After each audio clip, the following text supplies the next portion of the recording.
Hi and welcome to the short tutorial. In this video I will show you how to download Chinese TikTok on the Android. So if you want to do watch this video till the end, and you have to follow the same procedure. And if this video really helps you out, do subscribe to my channel.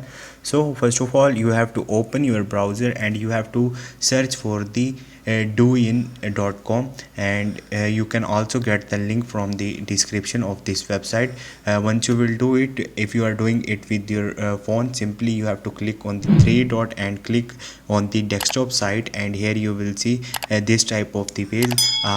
Barcode will pop up here. You can simply scan this barcode to download the APK of the Chinese TikTok. Otherwise, you can simply scroll up, and at the bottom of the page you will find out a Android download option. Simply, if you are on the Android or on the iPhone, you can follow this procedure. Once you will download the APK, install it in your phone, and sign up for your account, and this will get you to the Chinese TikTok. So this is the way. Hope this video will helpful for you.